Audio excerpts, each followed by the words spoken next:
for you today that is incorporating those frequently stocked up on items so that folks can get into that pantry and use some of those items that perhaps you stocked up on in preparation for our homestay during coronavirus. Now, today what we're going to be using is canned beans, corn, and quinoa. And that's pretty much it. We're going to add some spices too, but I'm going to leave that up to you and what you have in the house. We'll talk about that here in just a second. So first, let's talk about quinoa.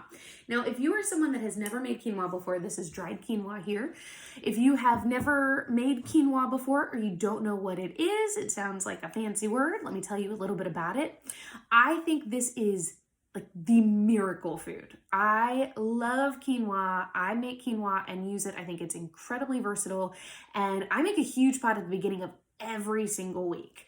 So it is a wonderful item. And I noticed whenever I went to the store, it was pretty much all gone. It's a wonderful item to keep stocked because it is a dried good, much like a dried rice or oatmeal or something like that, that you can just keep in your pantry for a long time and it'll be able to work very nicely for you.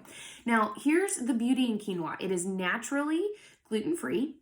It does have, for all my vegetarians out there, this is high in protein and it has all of your essential amino acids. So this is a wonderful food if you are a vegetarian or a vegan. It is also something that's really high in fiber, lots of really great antioxidants, and I think I'll do a whole video here soon on antioxidants because people seem to be kind of confused about that. This is a great food for that. It's really good in regards to having a low glycemic index. So if you are someone that is battling with your blood sugar levels, this could be really good food for you. And it's got a ton of iron, magnesium, B vitamins, so important right now, you guys. So lots of good vitamins, minerals. What a wonderful food. And whenever you make it, it's really versatile, almost like a rice or something where you can use it as the base for a lot of different foods. And so again, we make a big pot every single week and I use it for all sorts of things. Now, when you are cooking with quinoa, here is one of the big things that I really want people to know. If you have had a bad experience with quinoa, it's probably because of the preparation. Now, some people say that they won't eat quinoa because it hurts their stomach. Here is the deal. Quinoa is this beautiful, it's basically little seeds. And it is just so smartly made in regards to how nature has made this.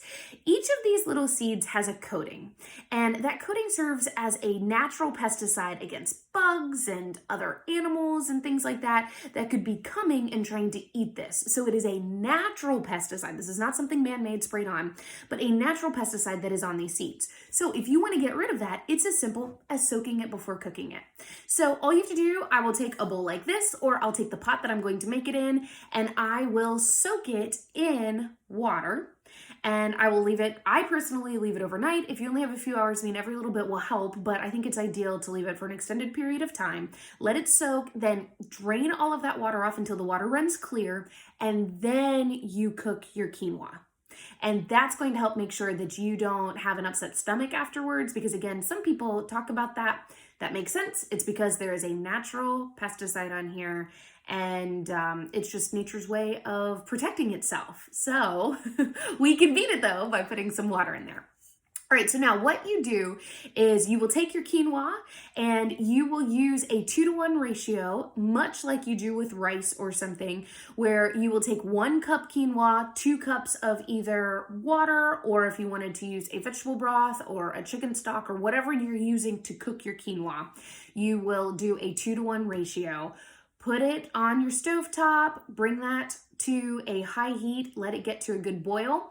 Once you get to a good rolling boil, you will reduce that heat, put a lid on, and then let it simmer for about 15 minutes until it's really nice and fluffy. And again, just like rice, you can kind of fluff it up with a fork, and that's it. That's how you prepare it. Now, for me, I went ahead and prepared it, and I have a big bowl here now. And I made mine in a vegetable stock. So I've got a little bit of an extra flavor in there. That's why I did that. I think it tastes a little bit extra yummy.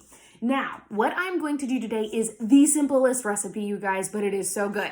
So I'm taking my quinoa and I am adding to it 1 can. You could do 2 cans depending on how much you want to make of my, I should have shown you first, beans. Now here's the deal. This recipe calls for just straight black beans, but because we are in the world we're living in and everybody's stocked up, there were no black beans left at the grocery store and we use them too much, so I was out of them here. So I am using a tri-blend canned bean mix that I got in the organic section. It was all that was left in the organic section, but it's going to work just fine. You can be flexible with this. Again, these are sort of odd times. You may not have all of the foods that you're used to having. You may not have toilet paper. That's all right. We're going to get through it. So I have just added that. I'm going to mix it up. As far as your seasonings go, Again, I will put a full recipe for you in the notes of the description part of this video, but just know that you can really play with this. I think definitely some of that pink Himalayan sea salt, but I add that to everything because I think everything needs pink Himalayan sea salt. Also, this is a good one for garlic. You can add some of that cayenne pepper and cumin if you want to get some of those flavors in here. Definitely a little bit of your onion powder, or if you have fresh onions, you can add those. Man, if you have fresh cilantro, this is the best dish for that. Or if you have dried cilantro, that'll work too, for sure. I'm all out, so that's okay. It's still gonna be really, really good. And I tell you what, I don't make mine super spicy because Arlen loves this dish. That is my 2-year-old toddler, and so I don't go overly spicy with it.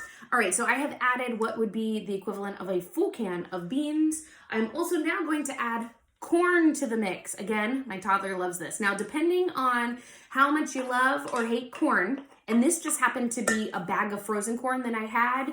I cooked that up already, and I'm putting that in here. This ends up being about 1.5 to 2 cups.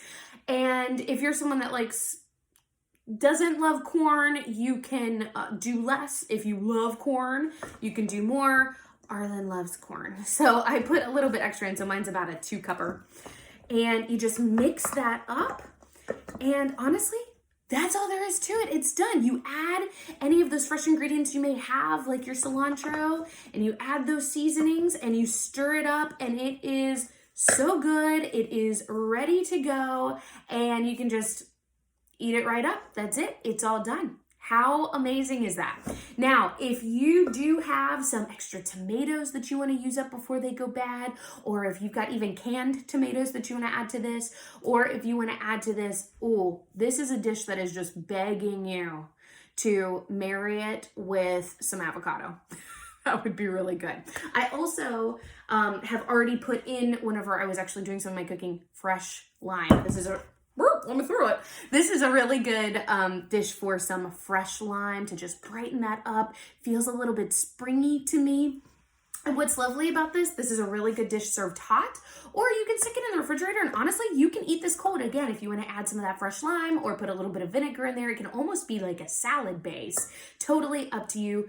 Really versatile. Have I used that word enough today? And it's so, so good. There you go, guys. Enjoy. Now, I have made this in a dish that all I have to do is throw my lid right on, and I can pop this in the refrigerator, and I'm ready to go. That's my crock pot. That's my sweet potato chili that I was making earlier. So that's ready too. Hey, I've got all sorts of meals for this week now. Hopefully you do too. If you have any ideas or suggestions or certain ingredients you'd like me to come up with some recipes for you, just let me know. Happy to help everybody, and sending lots of love from the Giosi kitchen.